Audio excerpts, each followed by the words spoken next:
I'm sharing Spellbinders September 2024 club kits. I'm using the Stencil, the 3D embossing folder, the Betterpress, and the Glimmer Hot Foil kits of the month. Hey everyone, it's Joy here. Welcome to my channel. I appreciate you guys so very much for watching.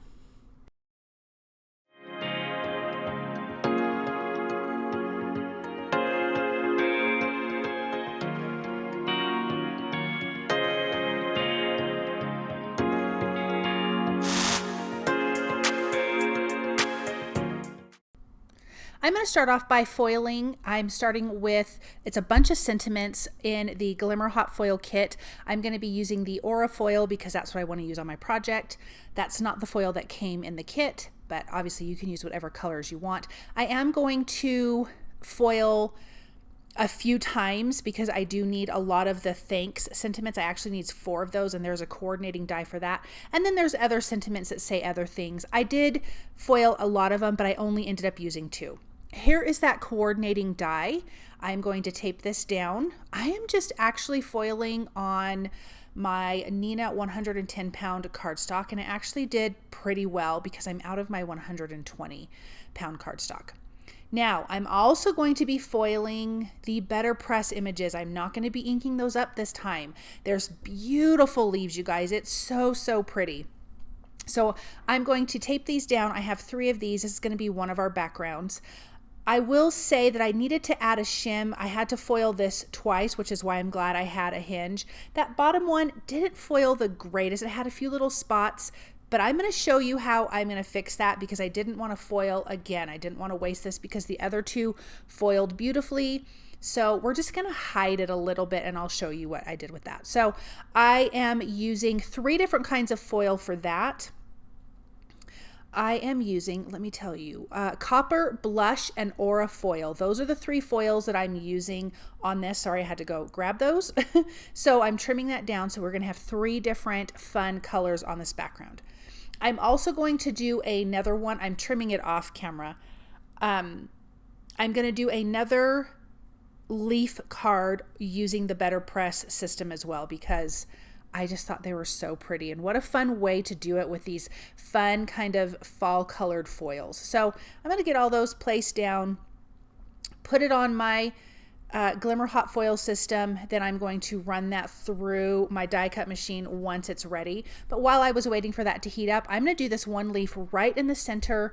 And I think I used which one did I use? I used the copper on this one. And this one foiled so nice. So I put my pieces on. You can see that one did not foil great, but this was after the second time I ran it through because it was way worse than that. But it's just a few little spots, and we really won't be able to see it when I'm done. But the rest of these foiled beautifully. So on that background, I am going to ink blend with, oh my gosh, where's my colors? I'm so sorry, you guys. Oh, Victorian Velvet Distress Oxide ink. Because that bottom one was this beautiful aura foil, it just kind of blended away and you really didn't notice it. But I'm also blending, I actually switched up my tools for my blending on this card because I didn't want to accidentally scratch my foil. So I used domed foam applicators from scrapbook.com, and they ink blend beautifully. Then I just lightly wiped off the foil because all of that ink is going to sit on top. Then I'm going to splatter with Rusty Hinge and Bundled Sage Distress Oxide inks. This color palette, I'm keeping this color palette through the whole card, all my 4 cards, but you're going to see that they really do look different, and it's so pretty. So smushing that on my glass work surface, spritzing it with some water, and dipping my paintbrush in, and we've got these beautiful splatters on the background. For that other Betterpress foiled flower, I'm going to be using Bundled Sage to ink blend, again using that dome foam ink blender. And it really ink blends so nice. I haven't used these in a long time, and I love the way they ink blend. I'm going to also splatter on that using the Victorian Velvet and the Rusty Hinge, and it's really pretty against that green. But look at that pretty Rusty Hinge. Oh, this is a new orange that I've not used. I've had this in my stash forever, and I just haven't used it in so pretty. So I'm glad I pulled that out and decided to use something different, trying to kind of step outside of my comfort zone with the typical colors that I use. Okay, here is the stencil. I have my waffle flower grip mat down. I believe this was a 6-piece stencil. I am using 4 colors for this. I'm using the same Victorian Velvet, Rusty Hinge, and Bundled Sage. I am bringing in Walnut Stain for the stems of the pumpkins, but you'll see what I do on the 5th stencil because I don't want to bring in another color. I like this color palette. So I'm just lining up those little registration marks on the corners so it kind of lines up with the corners of your paper. But I just think this background is so fun. I love all of these different shaped pumpkins, and you know, some of them look like gourds, and I just think that's so fun. So this is the stencil. I'm just going to come in and I'm looking at where I can add the orange, where I can add the green, where I can add the pink, and I'm just bringing those colors in where maybe it doesn't have a lot of that color in that area. So it came out looking great. And then this is the stem stencil that I am using the Walnut Stain Distress Oxide ink on. I think I had to run and grab a new little foam tip there, but there's stems inside the pumpkins, on top of the pumpkins. Some of the pumpkins don't have it because it's hanging off the edge. So I'm just going to ink blend those, and then of course we're going to do some splatter. I've just really been into splattering a lot lately, and we are going to splatter with, I think it was a distress spray, and I think it was Walnut Stain or Scorched Timber, one of the two. I'll notice here in just a second. Yep, that was like Walnut Stain. So I'm taking the cap out. I didn't want to spray it. I wanted big things, and when I spray it, sometimes I get too fine of little splatters, and that I did not want. Okay, on our background for our 3D embossing folder, I'm going to be using ink on an acrylic block. I'm going to use all 3 colors again, the Victorian Velvet, Rusty Hinge, and Bundled Sage. And we will put all these cards together in a minute. I just want to get all the backgrounds done, and then we can get that together. So I am inking up my acrylic block, spritzing it with my distress sprayer, getting it pretty wet, because if you don't get it wet enough, it's not going to glide across your paper. And this is just regular, paper. You could use watercolor, but it didn't matter. And I'm going to dry between each layer before I layer it on the next color, because I want these colors to stack.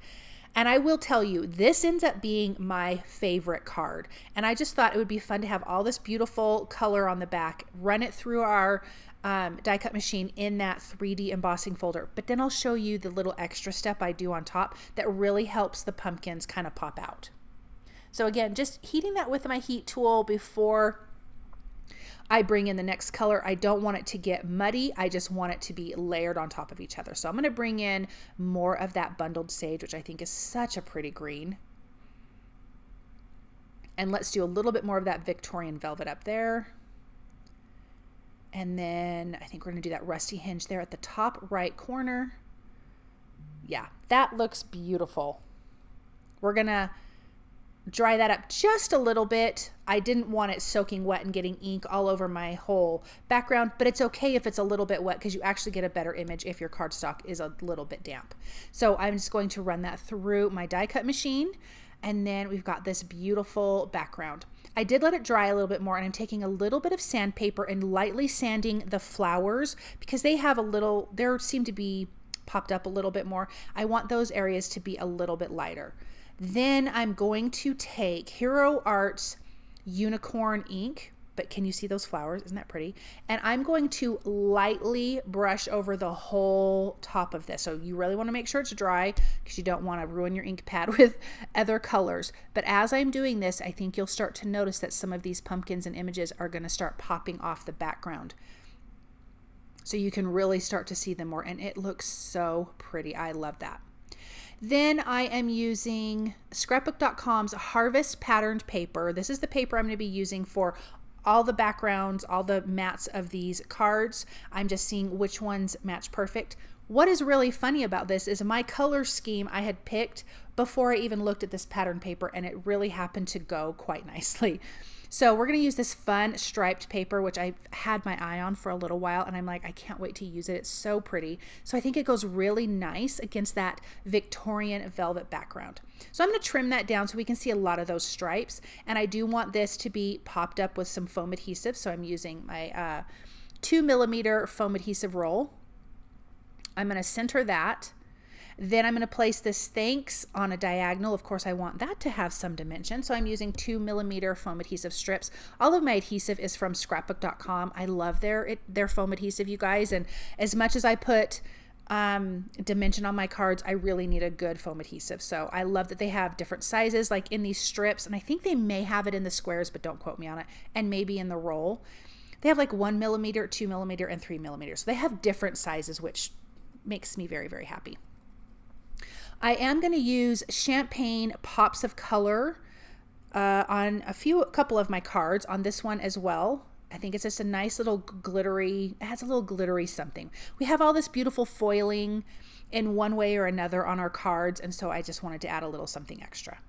Okay, this Betterpress foiled image, I am going to adhere again to that pattern paper from the Harvest pattern paper, and I did back it up with a little bit of gold mirror cardstock. I wanted a separation between that green and that pink. And then our sentiments, it says, all I can say is thanks. That's from that Glimmer Hot Foil kit that I was foiling at the beginning. Then I have this fun little die, and I don't remember what it's called, but it is from Spellbinders. I do have it listed and linked for you guys below. I'm going to use that to die cut our stenciled background, and then I'm going to use this really dark brown patterned paper, but it has these lighter leaves, kind of drawn, like lined leaves drawn in it. And I thought that would pop good because of the splatters that we have on this and all of those fun colors. So I'm going to line that up towards the top. I am going to use some foam adhesive, of course. I think I popped up all of my smaller card panels up from the patterned paper. And I decided to bring in a little bit of hemp cord because I want to tie a bow at the top. I thought that would be a nice little finishing touch. So I'm going to add my foam adhesive. I'm not going to go directly to the top because that's where I'm going to add my string there, or my little hemp cord. But I'm going to line this up to the top of that A2 size patterned paper panel.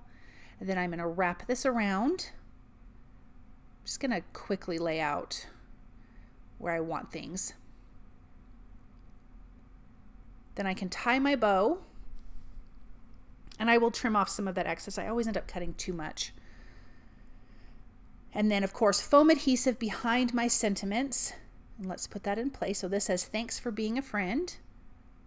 Always makes me think of that Golden Girls song.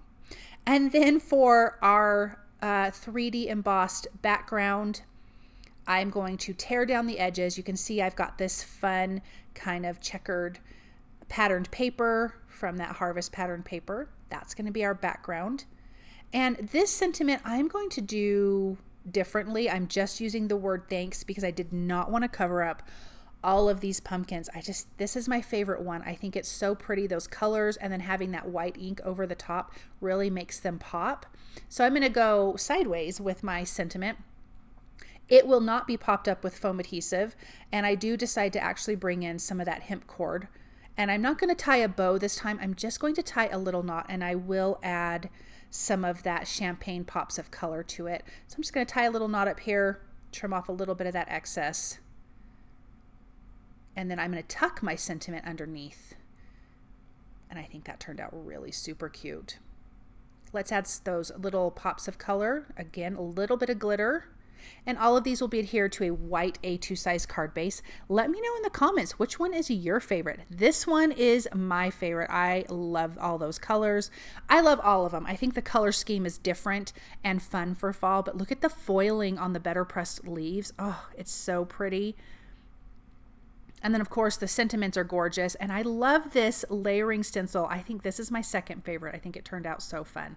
So thank you guys so very much for stopping by and watching. I hope that you enjoyed these projects. I hope you feel inspired, and definitely let me know in the comments what you guys think of these cards and which one is your favorite. And I'll be back soon with another video. Bye.